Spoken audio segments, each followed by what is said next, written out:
Hello, everyone, and thank you to the third episode of my new podcast, Neurochaos. I have a guest today that I am very excited about interviewing. I have known Marcella, for how long? 7? Yes, almost, 8 years, more than 8 years now. More than 8 years. Yep. And you were a patient. I was a patient. Marcella Piper-Terry is incredibly knowledgeable about vaccines and COVID. You come from a strong scientific background. Yes, I have a master's of science degree. Well, let me set the table real quick, guys. So, as I've told you guys, the first 2 episodes, I'm a chiropractor. And so I practice under a board, as all medical professionals do.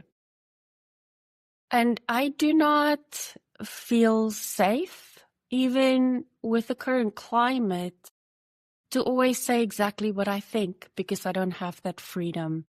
I have a friend, Dr. Eric Naputi, who's very well known in St. Louis, and he spoke out during the COVID pandemic. He was one of the brave ones, and I admire that because I kept a low profile back then. And for his bravery, he was rewarded with a $508 billion with a B, punitive damages by the FTC, by a committee that never existed prior to COVID, and nobody understands their rules. Nobody knows what is safe to say and not to say. So before we get started today, we're going to deep dive into long COVID vaccines, spike protein, and vaccines in general. And that is a ton of information to cover. So we can't cover it all today. Today is setting the stage for a series of 3 to 4 We're going to do episodes. a series. We are. I'm so excited. I am too. So let me read the statement that I have to read. I want to be clear that today's conversation is for educational and informational purposes only. The views shared by Marcella is their own and do not represent medical advice, diagnosis, or treatment for any individual. This discussion is not intended to replace your relationship with your licensed medical provider. Any health decision should be made in consultation with a qualified professional who knows your personal medical history. So now that is out of the way. Yes. Marcella, tell me how you got involved in the anti-vaccine movement. Okay. So first of all, the anti-vaccine movement represents a lot of people who were not anti-vaccine forever. Unlike, and I did watch your previous episode, and I know you, we're friends, and so I know you're the daughter of chiropractors and you've never had a vaccine in your life. That was not the case for me. I was very much about the science. I have a Master of Science degree with a dual track in clinical and experimental psychology. Experimental psychology was my love, and a lot of people don't realize that experimental psychology is actually the field of research. They're the ones that started that established the whole experimental model for clinical research. Mm-hmm. So I love research, and my goal was to be a clinical researcher at the CDC. And that's where I was headed. And so I did really well in my undergrad and my graduate degrees. I had a full ride at George Washington University in Washington, D.C., with a teaching assistantship. And I had won a national award for my research abilities as a master's student. And so my ticket was pretty much punched, and I was headed to the CDC to be a researcher. And I had waited to go into the PhD program until my daughter went into kindergarten. And she got her standard round of kindergarten shots and had a very serious reaction. And she developed tics and seizures and OCD. And you were doing what you thought was the responsible absolutely thing. Oh, I always did. I was, she was a very high risk pregnancy. I had multiple miscarriages prior. I didn't know at the time that I had MTHFR genetic mutations, which make a big deal. I mean, it is a big deal. And but I felt so fortunate to have the opportunity to have this amazing baby. So I did everything I was told, including 2 Rogam shots during the pregnancy. I did not get a flu shot or a Tdap during the pregnancy because at that time they weren't pushing them. This was 32 years ago now. Anyway, my daughter, she had significant reactions to vaccines, and I didn't realize what it was that happened because we were also living on base at Andrews Air Force Base. It was a very stressful time. We were there during 9/11. And so I attributed a lot of her symptoms to just the stress of moving and the environment and all of those things. But it became clear over time what had happened to her. And I started, because of those challenges, I did not stay in the PhD program at George Washington University. I had to drop out and stay home with her as much as possible. And I worked in a neuropsych private practice there in Washington, D.C. For those 3 years. But I was kind of dragged into it. I definitely was not an anti-vaxxer. I did everything I was told completely by the book. And my daughter was injured. And so there's a lot of us in what is known as the anti-vaccine movement who are actually ex-vaxxers. That's what we refer to ourselves as ex-vaxxers. So that's how I got into it. And there is a saying among those of us in the movement, where, we talk about, genetics load the gun and vaccines pull the trigger for many of us. And I think you touched a little bit about epigenetics in your previous podcast. And that became something that was really important to me, looking at epigenetics and how, some people say that vaccines don't cause autism because if vaccines cause autism, all children who are vaccinated would have autism. Right. And that just doesn't make sense. It throws out the concept of individuality. And so my goal and the kind of trajectory of this experience for me over the last 25 plus years has been to figure out why some people react at elevated rates when some people don't seem to react at all. So there is epigenetics, is the interaction of our genes and the environment. And it has to do with not just vaccines, but glyphosate, pesticides, artificial colors and dyes in our foods that aren't really foods. So there's a whole lot of factors. There are a whole lot of factors that go into priming a system to make one more vulnerable. And you touched on this with Ehlers-Danlos as well. There's a really good article written by a Midwestern doctor on Substack, and I think I sent it to you when we were talking about Ehlers-Danlos. Yes, I love that article. It's a great article about hypermobility, Ehlers-Danlos, and he calls it ligamentous laxicity, which I love. Ligamentous laxicity and increased vulnerability to vaccine injury. It's a great article. I recommend reading it. You may have to pay a very small fee to subscribe to his to a Midwestern doctor's on stack, but it's totally worth it. And if anyone who has any suspicion of Ehlers-Danlos or concern about loose joints, Dan, what you were talking about, I think it's very, very underdiagnosed, and I think it is a major risk factor that has not been identified yet. But vaccines are a public health measure.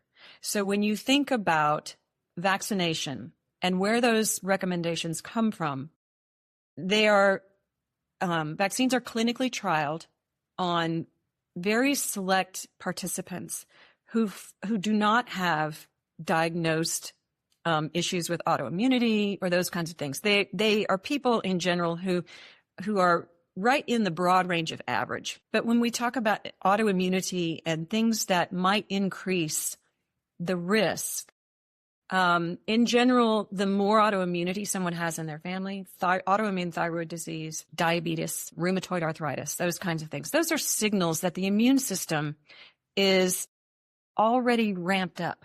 The immune system is set higher, and the reactivity and the inflammation is set higher at the baseline than what would be expected in the broad range of average. So if you're out here and you're kind of an outlier and you have this genetic predisposition, things that are given to those people who don't have that, they may do okay. They may have subclinical reactivity that may affect them in the long run, but that does not manifest quickly. And that's very common. It can be years later. There's a book written by, oh my goodness, what is his name? He's the father of autoimmunity. I can't think of his name, but he wrote a book, a textbook, graduate level textbook on autoimmunity and vaccines. And you can Google it or, whatever search engine you like. We can put it in the comments for you guys. But he, in his research and writing, he has made the statement that autoimmune reactions and adverse reactions to vaccines can take as long as 8 years to develop. Oh my goodness. So it can be a smoldering fire, or it can be throwing gasoline and immediate explosion. Just overnight. It depends on the individuality of the person. And that's where we get into the difference between public health and individual health. And I don't think public health necessarily considers individual health. I mean, these studies, if I'm hearing you correctly, they don't test vaccines on unhealthy subjects. Right. Average people. Right. Healthy people. Mm-hmm.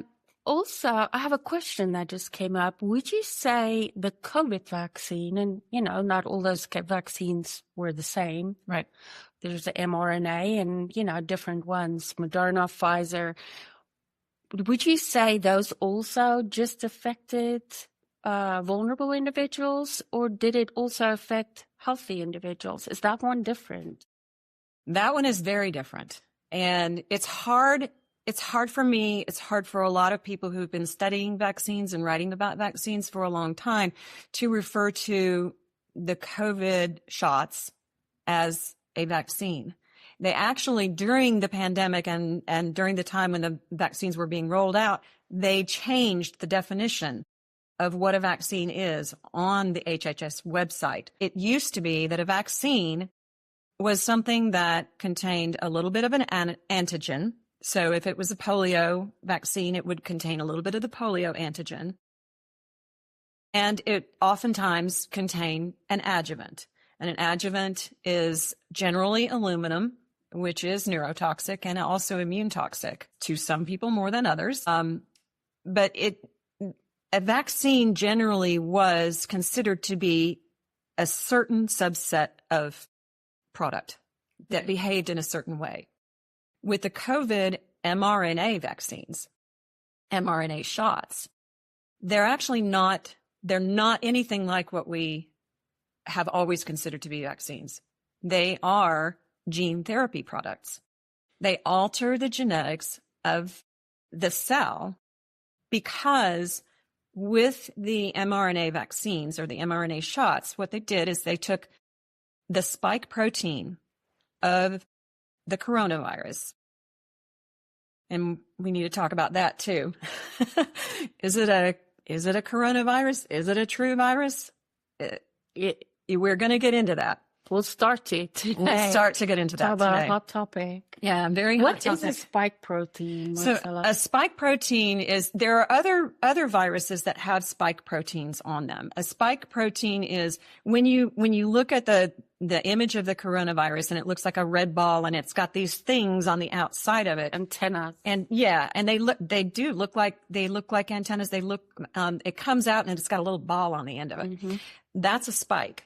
And the spike protein, what it does is it butts up against the cell in your body and it fuses with it, and then it opens up the cell membrane and deposits its payload into the cell. So that's how it infects the cell, and that's how it spreads in the body. So the spike protein, what we know now, what the research is showing now, is that spike protein is actually a very toxic part of the coronavirus. So the theory on the development of the mRNA vaccines, what they did is they took a code and they inserted, like a computer code, and they inserted this code into lipid nanoparticles, which are in themselves highly inflammatory and toxic in the body. The lipid nanoparticles contain the code for the body to teach the body to produce spike protein in the body. And so the body starts producing spike protein, and the immune system is supposed to learn from that how to react and how to protect against coronavirus infection. The problem is, for a subset of the population, there's a study, I think it was published in February of this year, that showed they looked at people who were having long COVID symptoms after vaccination with COVID vaccine. So now there is something in the lexicon they're referring to as long vax syndrome, LVS. And there's also spikeopathy, which is an umbrella term that encompasses both long COVID and long vax syndrome. The symptoms can be identical. A recent study from Peter McCullough's group at the Wellness Company, they did a study looking at groups of people who had long COVID symptoms, and they separated them. They looked at people who had COVID infection, but who did not get the shots. And they looked at people who had COVID shots, but to their knowledge, never had COVID infection. And then they looked at people who had both. And they wanted to see the continuum of symptoms and severity of impairment based on infection alone, injection alone, or both, infection and injection. And what they found was that the severity of symptoms and the difficulty with recovery was very strongly tied to which group you fell into. And those who are having the hardest time with recovery and the most significant symptoms are people who got the COVID shots and then got COVID after they got the shots. And historically, that makes sense to me. And they call it the hybrid harms hypothesis. Historically, that makes sense to me because I've been in this space for a long time. I knew quite a bit about Anthony Fauci before he became America's scientist. And I've known about Anthony Fauci and about problematic things in his history, including the treatment of children during AZT trials with HIV. The things that he has done in the past, I never, ever could have seen him as America's darling because I knew too much about him ahead of time. So it made me concerned about that because I knew that he had been one of Anthony Fauci's primary goals, from my perspective and from what I understood, was that he wanted to develop a coronavirus vaccine. And he'd been trying to develop a coronavirus vaccine since the first SARS outbreak in 2002, 2003. Is this documented? Yes. Yes. And I also knew when they started talking about Wuhan, that rang a bell with me because I knew that gain-of-function research in the United States had been shut down during the Obama administration in 2012. Could I interrupt you Absolutely, just for a please. second? I was not quite clear on gain of function, and I want to make sure I have a good understanding of it now. Okay. As far as I understand, gain of function means you're studying a virus, and then you're kind of adding things to make that virus more lethal. Yes. Now, the official line is you're doing that so we kind of can get prepared for what if that happened. Right. That's the official version of what that is. Do you agree with that definition? I agree with that definition. Gain of function research has been historically a collaboration between the military and the government public health agencies. And gain of function, the rationale that Dr. Fauci has put forward for continuing with gain of function research is exactly what you just said, that we need to be prepared. So we create something so that we know how to fight it, which doesn't really make sense to me, but that is the rationale that Dr. Fauci has publicly stated. And there are a lot of people who disagree with him, Robert Redfield being one of them. And Robert Redfield is the former head of the CDC, who was actually the head of the CDC during the COVID pandemic. And he got pushed out. And he got pushed out because from the beginning, he felt like this was a lab leak. I, from the beginning, felt like this was a lab leak. One of the things that concerned me, and I kind of went off on a side trick there, but I want to go back to the hybrid harms hypothesis.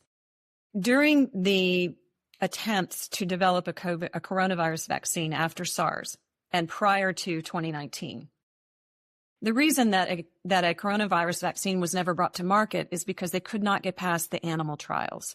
And the reason they couldn't get past the animal trials, they were using ferrets in the trials. They couldn't get past the trials because every time they would inject the animals with the experimental coronavirus vaccine, and then they would expose them to the coronavirus, and all of the animals died when they were exposed to the virus after getting the vaccine. That's called antibody-dependent enhancement. And it sounds like a good thing, and it is the opposite of a good thing. It does sound like a good thing. It does. It's like antibody enhancement. Yes, that's such a good thing. But it has happened before. There was a dengue fever vaccine that was developed.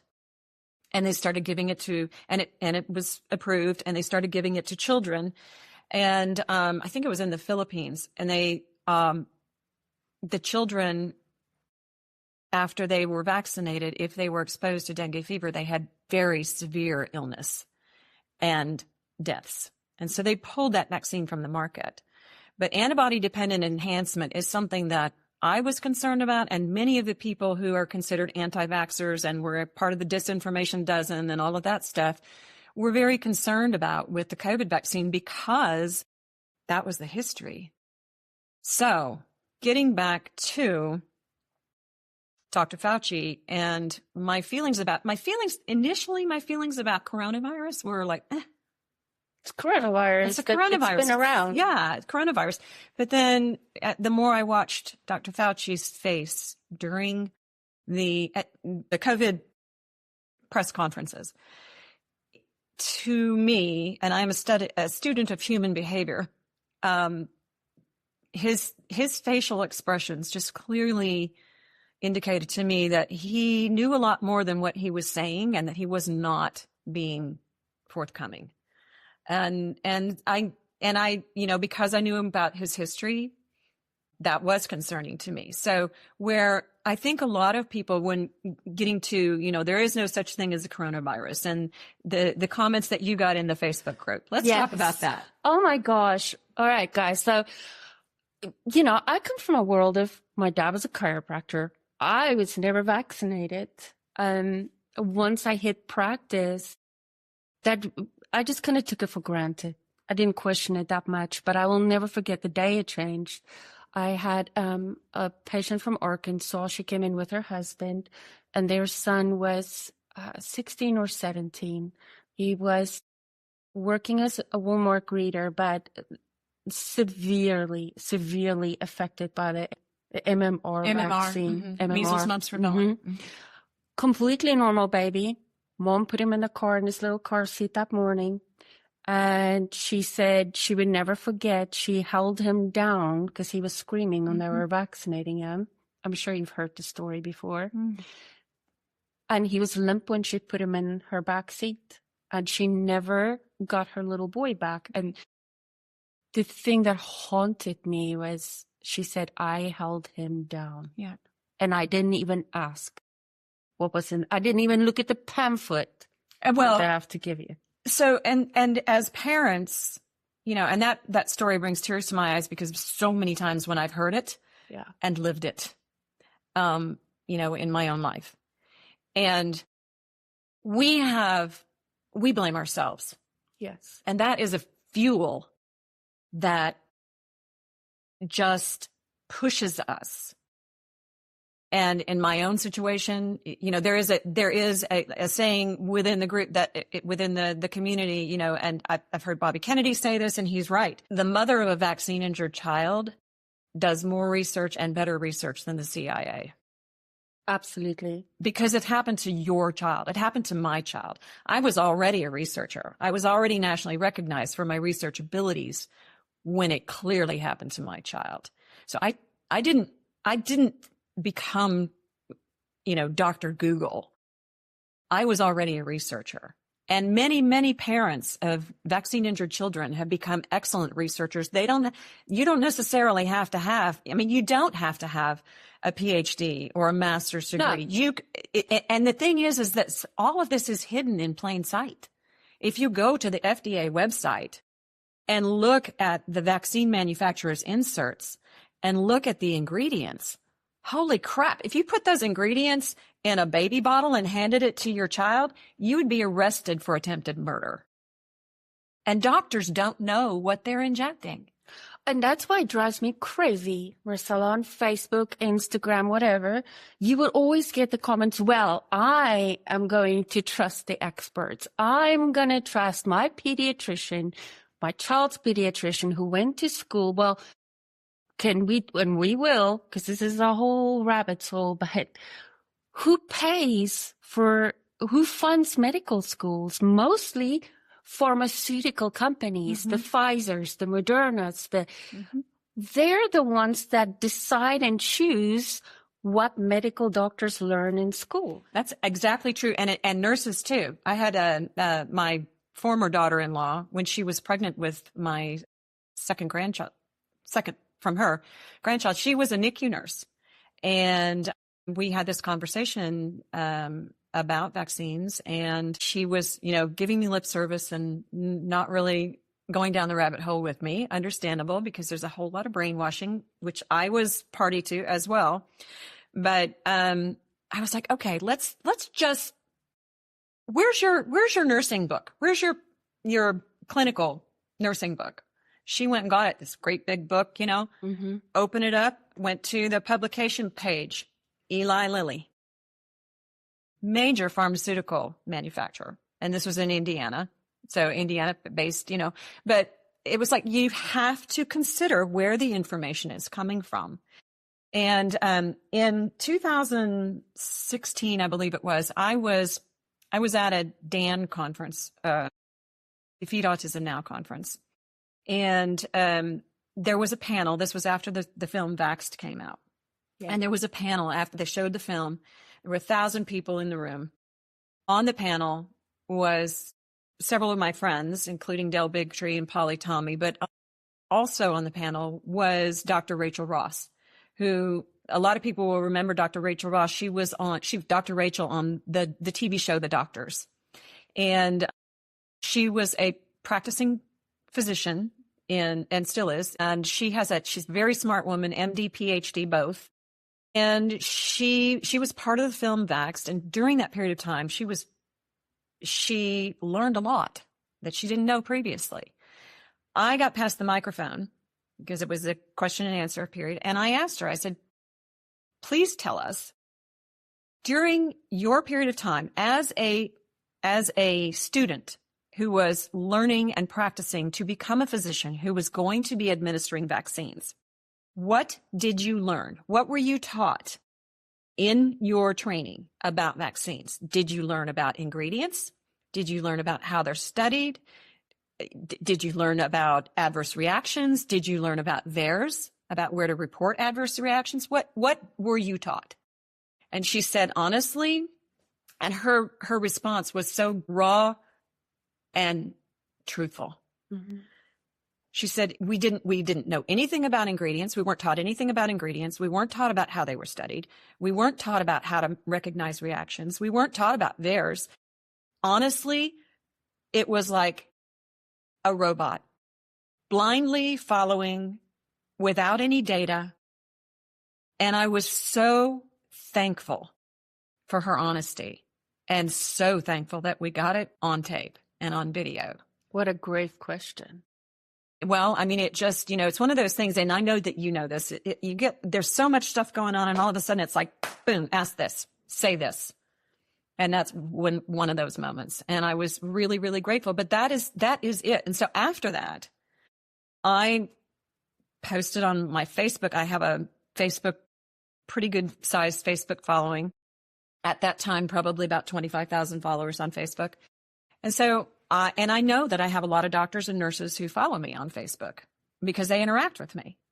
And so I posted on my Facebook page and I said, please tell me what you learned.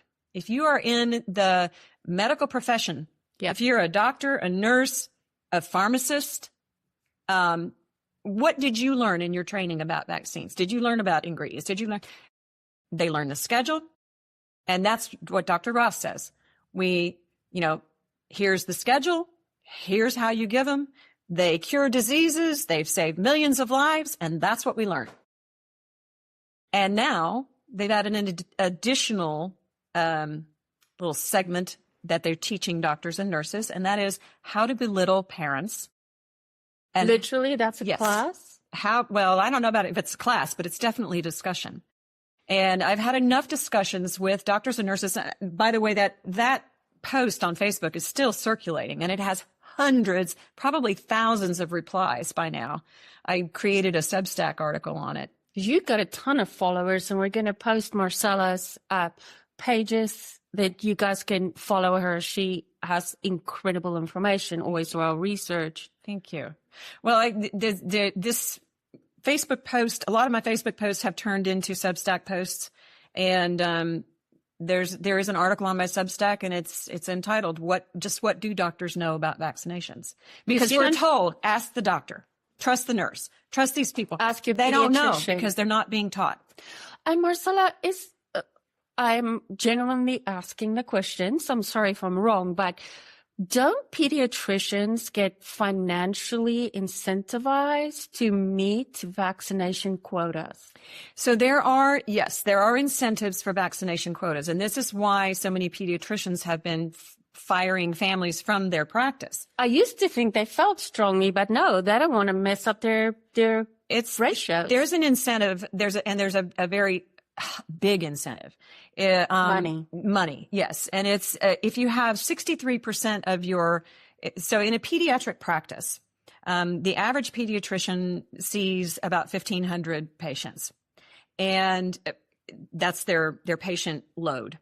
Right. And, if they have 63% of their patient population fully vaccinated according to the CDC schedule, including yearly flu shots, and until just recently, COVID shots starting at 6 months of age, then if you hit that 63% magic mark for your patient population under 2, then you are rewarded with a bonus at the end of the year of $400 per patient in the entire practice as a bonus.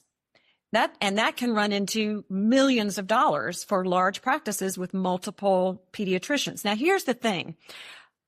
This angers a lot of people at pediatricians. And I have to say, I know some pediatricians, and I recently met a wonderful pediatrician. So COVID has had a good side to it, and that is that there are pediatricians who have walked away from mainstream practice. They were fully on board with everything until they started recommending COVID shots for kids. And they're like, nope, not doing that. So that's a good thing. There is an awareness that's going on here. It shifted, I think, cultural perception, and now we're finally talking about it. Now we're finally talking about it. So some of us have been talking about it, screaming about it for a long time, but more people are feeling empowered to talk about it and empowered to investigate and to say, you know what, I need to look further. And that has been the blessing of COVID, is that people are saying, I need to look further into this because something is not adding up and something is not making sense. But getting back to the pediatricians, I had a really good conversation, long conversation with a pediatrician who did that, who walked away from her practice because of COVID. She's in North Carolina. Okay. And there are many, many, many of them. And she was saying, you know, this anger at pediatricians, I never saw any bonuses. Here's the thing. I saw this happen in Indiana. So it used to be that, you know, pediatricians had their own practices, but they've all been bought up by HMOs. They've all been bought up by these big hospital management. That's where right? the money goes? So the HMOs own the pediatric clinics. In Indiana, several years ago, there was a clinic, a pediatric clinic, where this mom had been taking her kids for years, multiple kids, never had a problem. The pediatrician that she was seeing didn't vaccinate her kids. They have this thing, they were on the same page. All of a sudden, with a new baby, she starts getting harassed by the pediatric office about bringing the baby in for well baby checks. There's no reason to go to a well baby check if you're not vaccinating, because those are vaccine appointments. So there are benchmarks, and they get paid. It influences the amount of money that the practice or the overarching organization, the hospital system, receives for their Medicare reimbursement, which is big. It changes the amount of money that they receive from insurance reimbursement is tied to vaccine uptake and percentages. Oh my gosh, the rabbit hole. There's so much financial incentive. And so when if a pediatrician works for a big group under a hospital management organization, the pediatrician may not even know that this is going on. And so the anger at pediatricians, my brain wants to say maybe displaced, but I can't make myself say that, because then you get into, okay, you don't know what you don't know. You are celebrated, made into a hero, all of this adulation, and it has been drilled into your head that this is going to save. You can't do it. There's no way that this is a bad thing. Vaccinations, antibiotics, steroids, those are the three main tools of a pediatrician. The vaccines increase the inflammation. They cause an immune system disruption, increase ear infections, respiratory infections, all of these things back into the office. And there's it's maddening that there doesn't seem to be any ability to put two and two together. Even in pediatric practices, I have a friend, Carrie, in Indiana. Her baby died from a DTaP vaccine that she was hounded to giving him. He was 4 months old. The pediatrician said, if he gets whooping cough, he's going to die. So she was scared. She was scared. She was bullied into giving him a DTaP vaccine, the only one he got that day. And within 12 hours, he was dead. Mm. And the pediatrician sent a stuffed animal to the funeral. No acknowledgement whatsoever. How many times,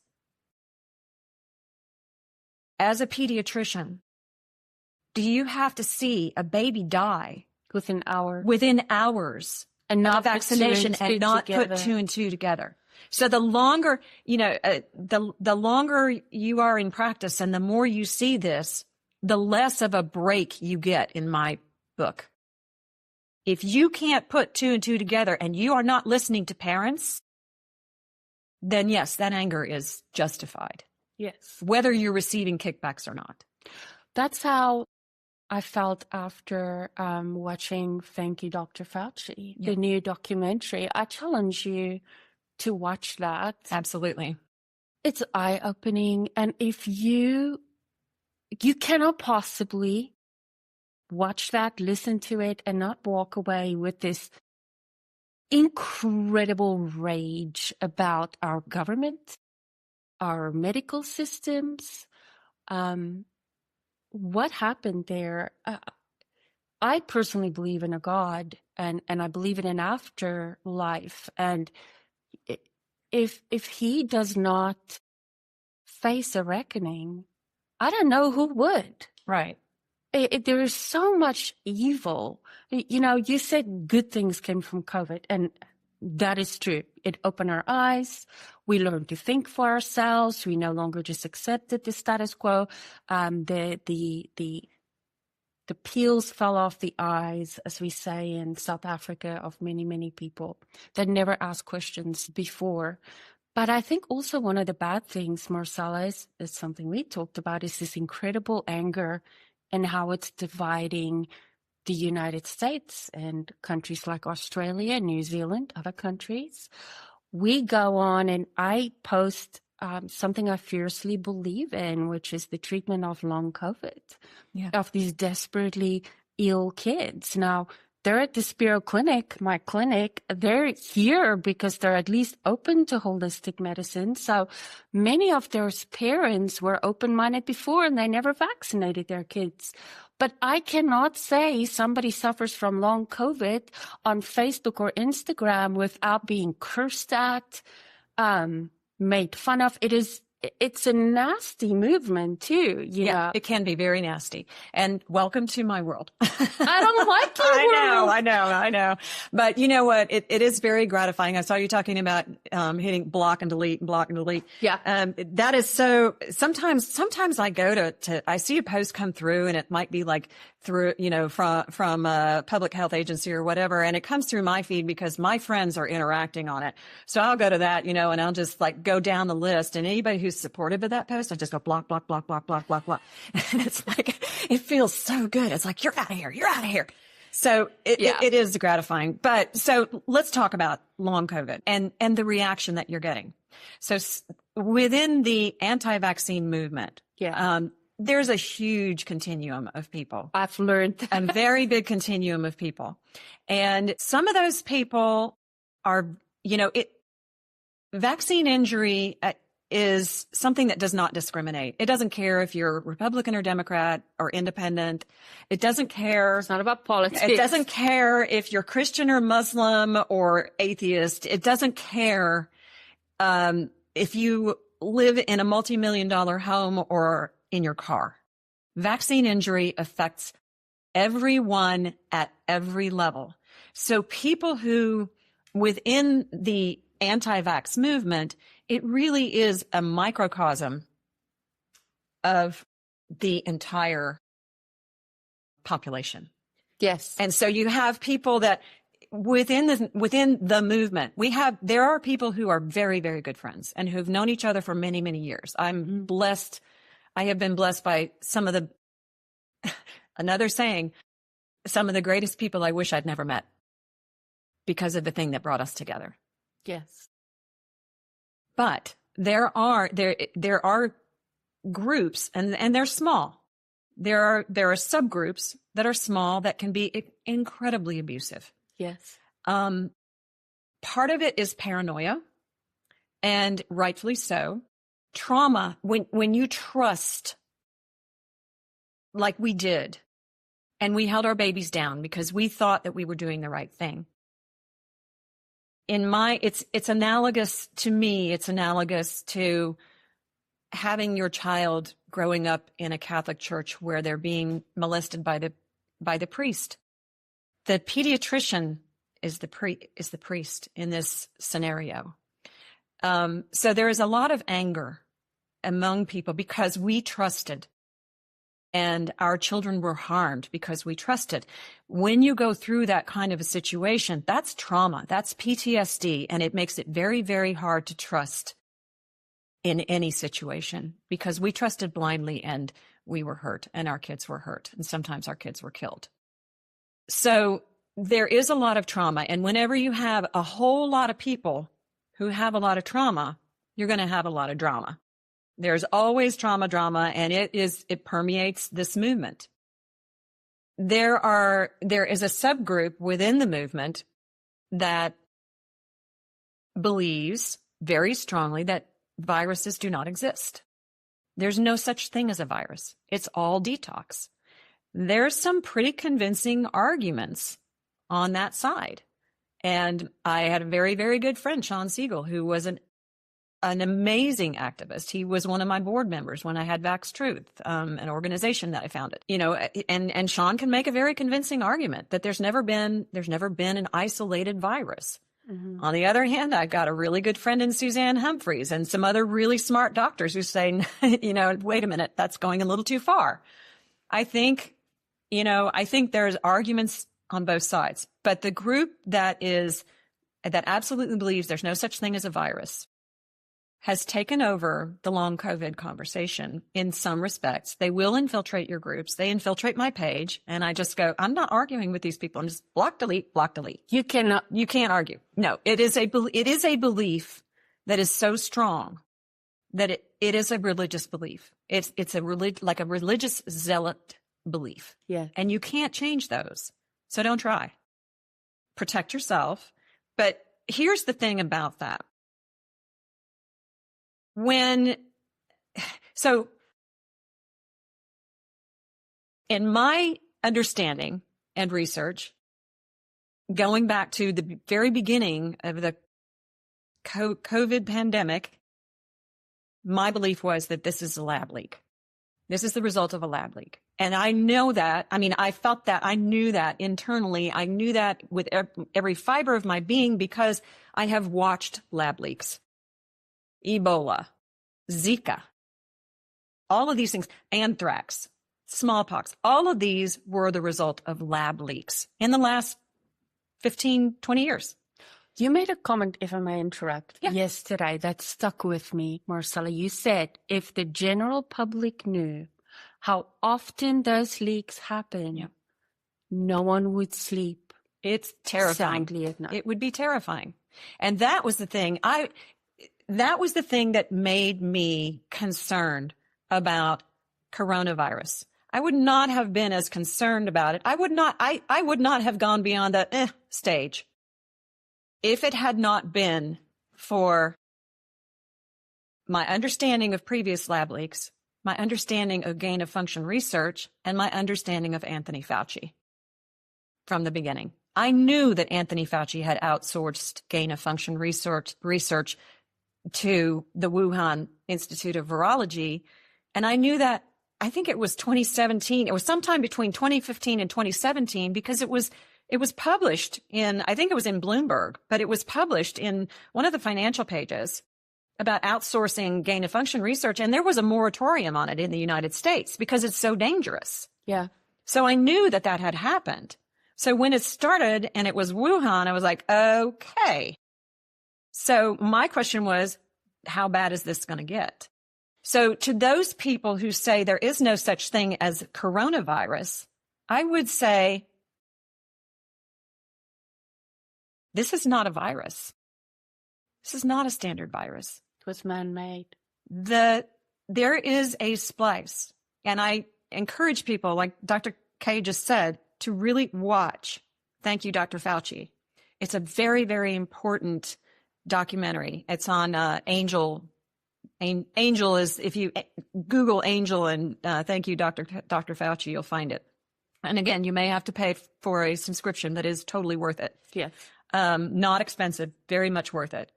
And you can share it. Once you join and get your subscription, you can share it with others. So there is something called a furin cleavage that was inserted into what was a coronavirus. They inserted it into that. That furin cleavage is what makes it more transmissible between humans and more virulent. There are also some suspicious things going on with the spike itself. Yes. That causes, it looks like, and behaves very similar to the HIV virus. And that is what is happening with long COVID, is this immense immune dysregulation affecting the T cells and the immune cells with dysregulation. And it's very real. Is it because of a virus or is it because of a bioweapon? This relationship between the United States government, Health and Human Services entities in the past, and the United States military for gain-of-function research. The reason for that in the first place, the stated reason, is for military preparedness. Weapons. So for those people who are saying, who are criticizing you or going to criticize me because I'm talking about a virus and there's no such thing as viruses, I'm not talking about a virus. I'm talking about something that never existed until it was created.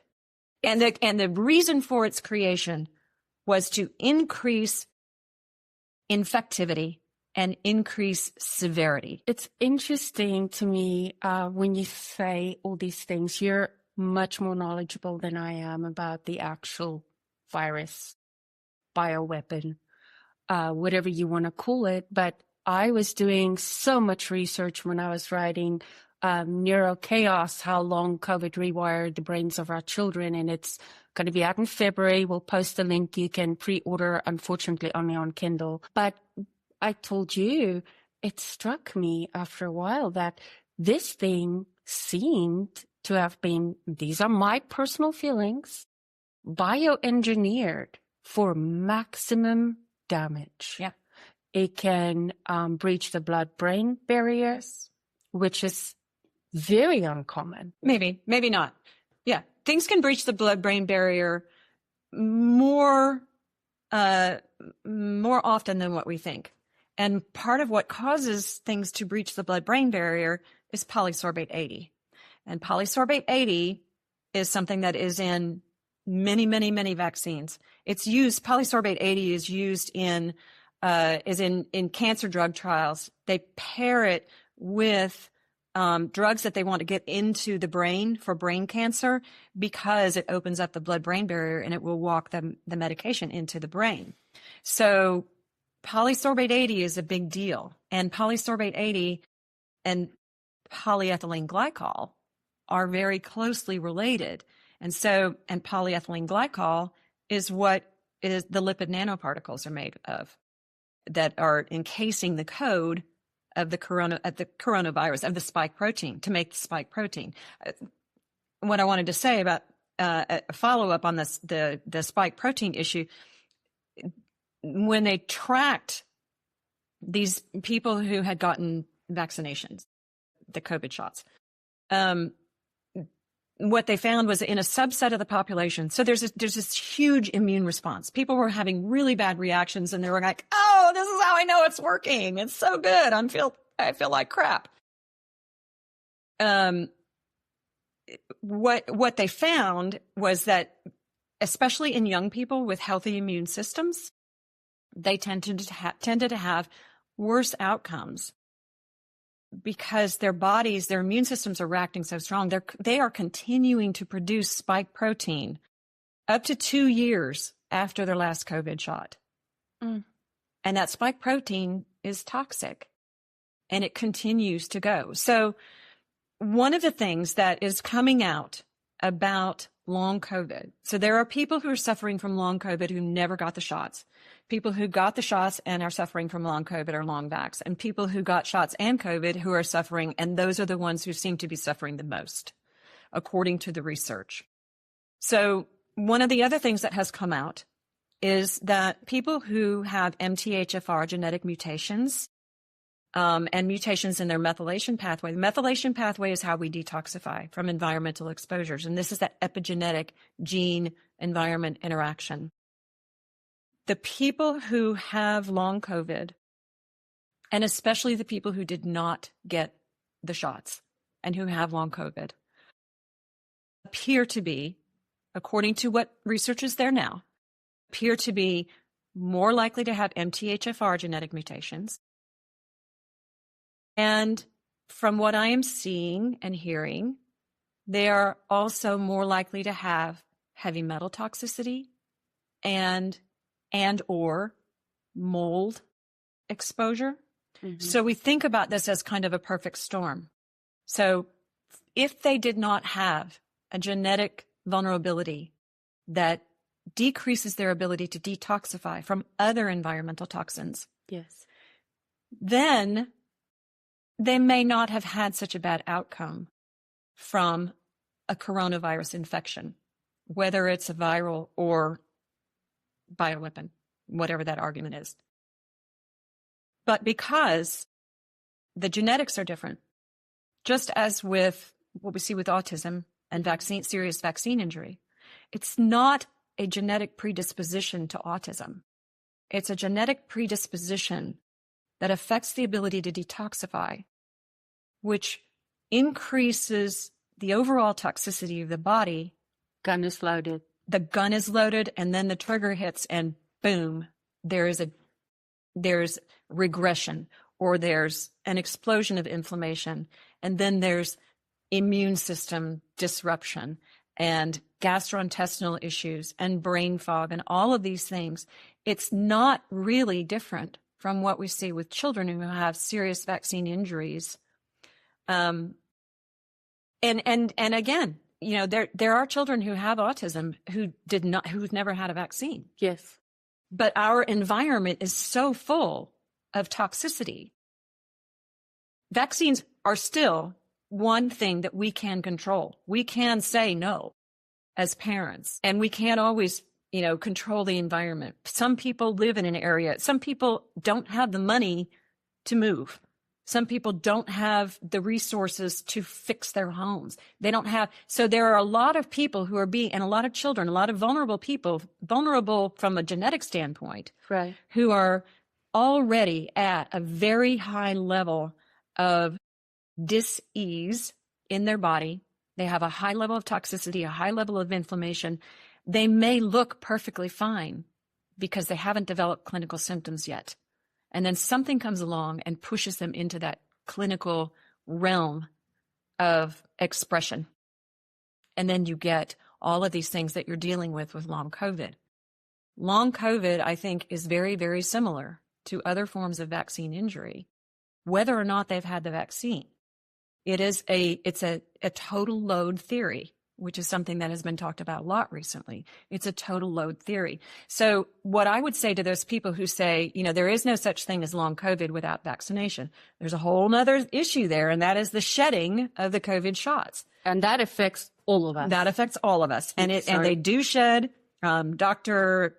Pierre Corey has done a tremendous amount of work on this. And it's not just, some people say, well, if your husband got it or your boyfriend got it, or if you're dating, you got to be really careful. Don't sleep with somebody who's had the mRNA, because it does. Spike protein accumulates, and for women too, it accumulates really heavily in the ovaries, and it accumulates in the sperm. It is so sexual. And in the Pfizer, in the clinical trials, they said no sex during the clinical trials because they knew that this was going to happen. It can't transmit that way. It can't transmit that way, but it can also, what they've learned, really, really smart researchers have learned, is that it is, spike is expressed in exosomes. So you don't have to sleep with somebody. You just have to be around somebody who's breathing. All my patients, right, that I saw during that time. Yeah. So, Marcella and I spoke prior to starting this series.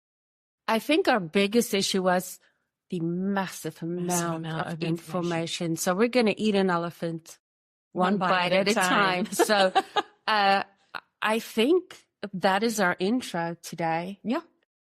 We're going to cover, guys, and please like and subscribe, especially if you're on YouTube, so that you're notified of our next episode. Marcella's going to be on for quite a few episodes. We have spike protein to get through, long COVID to get through, and we're not going to leave you guys without any tools, right? Because it is what it is, and what do we do now? So there are, for anybody who wants to start looking for information, there's actually the Independent Medical Alliance, IMA.org. They have a lot of information about long COVID and about what kinds of things are working. They're one outfit.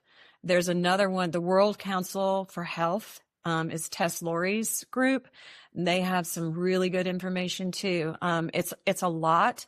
And especially if you're dealing with brain fog and, to kind of get through that. But there are some things that can be helpful, but it's also, because of the way this thing behaves, it touches everyone differently.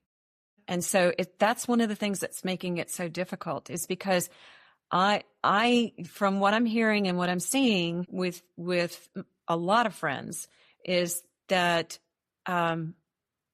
their vulnerabilities, their genetic vulnerabilities will manifest with this, with exposure to spike protein, whether it's from infection or injection. Yeah. The injection is many, many times, it produces spike protein in a greater amount.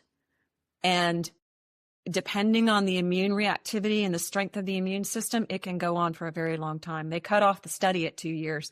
They don't know how long some people are continuing to produce spike protein after vaccination. So it takes a long time to bring it down. Once it gets high, it takes a long time to bring it down. But that is a primary target of the therapies that seem to be having the most success. So, Marcella, we're going to talk about those things as well. I love the way you present information. I think it's because you've had to educate somebody that has never heard anything bad about vaccines so many, probably thousands of times in your life, that you are really, really good at it. Thank you. You're welcome. I am so grateful that you're doing the series with me. And if you guys could share this, we'd really appreciate it. We're not going to wait weeks to come out with the next episode. So again, like and subscribe. I'm going to put my book link underneath and your Substack. Mm-hmm. I know you don't fully trust Facebook anymore, and no wonder after COVID. Yeah. Oh, yeah. Did you get kicked off Facebook? I did not get kicked off, but I spent a lot of months in Facebook jail. In Facebook jail. Yeah, I was put in Facebook jail. I'll tell you what was really eye-opening was when I published during the beginning of the pandemic COVID fiasco. I published an article from the peer-reviewed medical literature, probably from the Lancet or one of the top, New England Journal of Medicine, whatever that people consider to be top-tier journals. We could get into that. But I published a peer-reviewed article on vitamin D and coronaviruses. And it was removed, and I was thrown in Facebook jail for 30 days. And I was like, okay. The rules have changed. Yeah. Well, they have. It has gotten a lot better, and I'm very encouraged by that. Sometimes I wonder if they're just giving us enough rope to hang ourselves, but it's not going to shut me up. No. Better men than Zuckerberg have tried. All right. Thank you for joining today. I'm very excited. I'm worried about the next pandemic. I am too.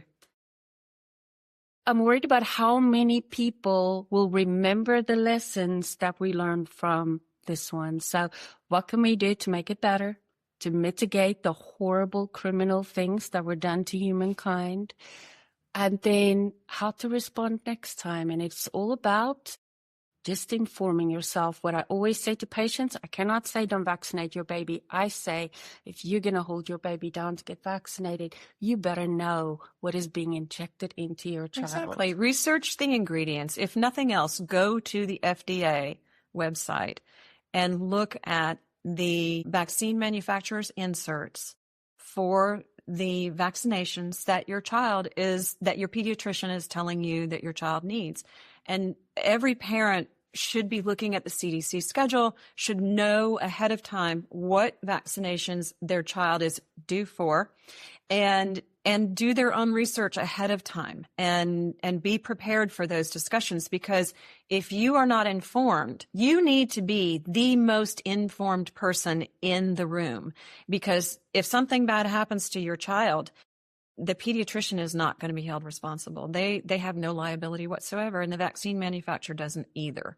You are the one who is going to be left holding the bag. Thank you, Marcella. You're welcome. Thank you. I love you. I love you doing too. this with you. And we will be back for more. Yes, we will. Bye.